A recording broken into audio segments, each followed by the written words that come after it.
Olivier, alors vous nous le disiez tout à l'heure, Allociné, c'est 2,5 millions d'utilisateurs à fidéliser. Vous avez aussi cette volonté d'élargir aussi ce nombre d'utilisateurs.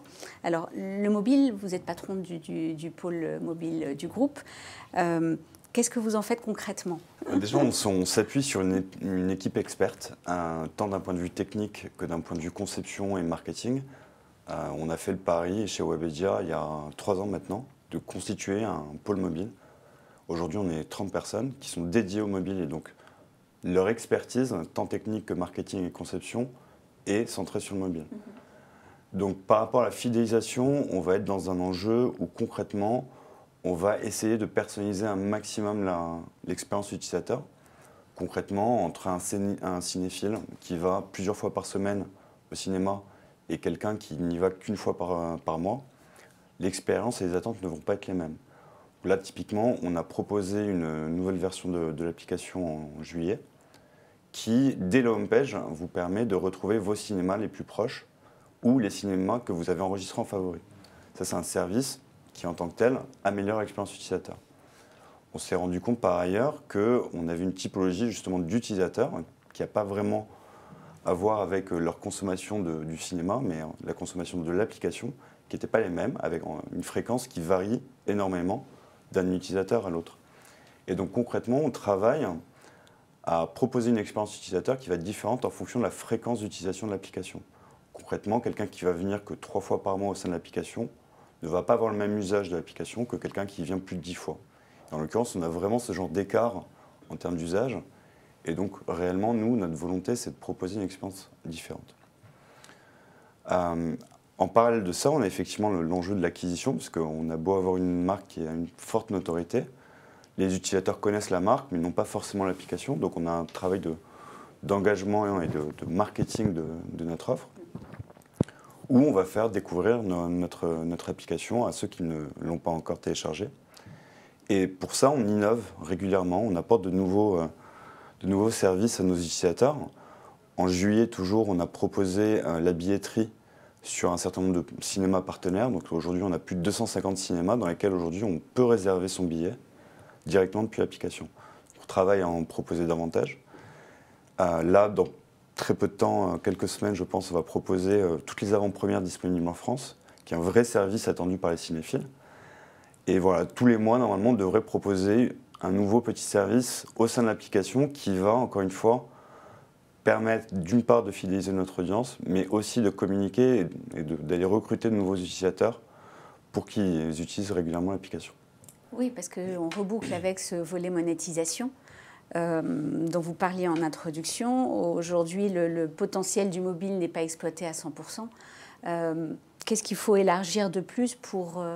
Qu'est-ce qui bloque pour justement il soit exploité parfaitement? C'est vrai qu'en France, le marché publicitaire mobile, relativement à d'autres pays comme l'Angleterre ou les États-Unis, est encore peu développé. Ceci dit, depuis 3 ans, c'est en forte croissance. On a encore eu des chiffres sur le premier semestre qui montrent une progression de plus de 25% sur le display publicitaire. Concrètement, ce qui nous manque, c'est le temps. Parce que les bonnes pratiques sont là.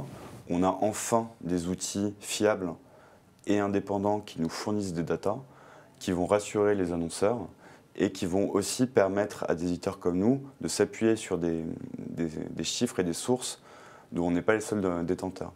Je pense notamment au panel médiamétrie, mais pas que. Aujourd'hui, on a des outils techniques qui réellement nous permettent de démontrer la valeur ajoutée d'un dispositif publicitaire mobile pour un annonceur dans sa stratégie média classique. Donc on a besoin de temps, on a besoin que tout le monde comprenne la valeur ajoutée du mobile dans un dispositif global. La bonne nouvelle, c'est que les utilisateurs en général ont raison avant tout le monde et ils ont déjà pris le pli parce qu'aujourd'hui, sur certains sites, mais même au niveau mondial, le mobile a dépassé la consommation via le desktop. Donc de facto, les annonceurs vont suivre là où les utilisateurs vont. Et de plus en plus, on aura des expériences qui vont être réellement abouties au niveau du mobile. Je me posais aussi la question de, finalement, quels sont les KPI qu'on doit analyser pour se dire, bon, bah là, j'ai proposé un service à travers telle appli, et je pense que ce service, il est abouti. Donc c'est bon, je peux passer à autre chose. À quel moment on se dit ça colle exactement aux usages et donc il va être bien adopté? On s'arrête sur quel type de critères pour se dire c'est bon? Alors, nous, il se trouve que chez Webedia, on est très orienté autour de la data. Tout ça est évidemment anonyme, mais on s'appuie sur les usages et l'étude des usages au sein des applications. Donc, exemple, quand on va mettre en place la billetterie au sein de nos applications, on va réellement regarder le parcours utilisateur, voir d'où il vient et comment il finit. Est-ce qu'il a appuyé réellement sur le bouton? Et s'il n'a pas appuyé sur le bouton, comment ça se passe? Donc, tout ça, l'expérience utilisateur, elle part à la base de la data et de ce qu'on va retenir des indicateurs d'usage pour améliorer le service, encore une fois.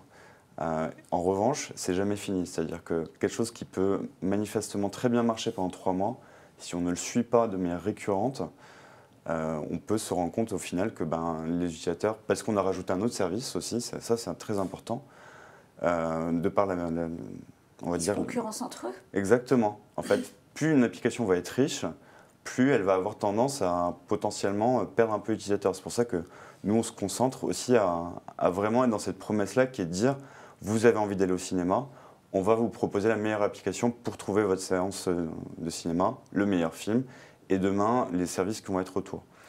Il y a un grand principe qui est une application, une promesse. C'est assez compliqué à faire quand on est halluciné, qu'on a autant de richesses de services à proposer, mais toujours est-il qu'on s'y attache et à simplifier un maximum l'expérience utilisateur, les interfaces, de telle sorte à ce que l'utilisateur, quand il est sur un écran, il comprenne. Tout l'enjeu, c'est de pouvoir concilier la partie expérience, la partie fonctionnelle, tout en répondant, tout en offrant une proposition de valeur clairement bien perçue par l'utilisateur. Tout à fait, sachant que notre finalité, c'est de fidéliser un maximum nos utilisateurs. On va regarder des indicateurs de churn, par exemple, qui sont vraiment propres aux applications. Mais l'objectif, c'est réellement de fidéliser nos utilisateurs, parce qu'un utilisateur fidèle, évidemment, ça coûte beaucoup moins cher qu'un utilisateur à acquérir. Voilà.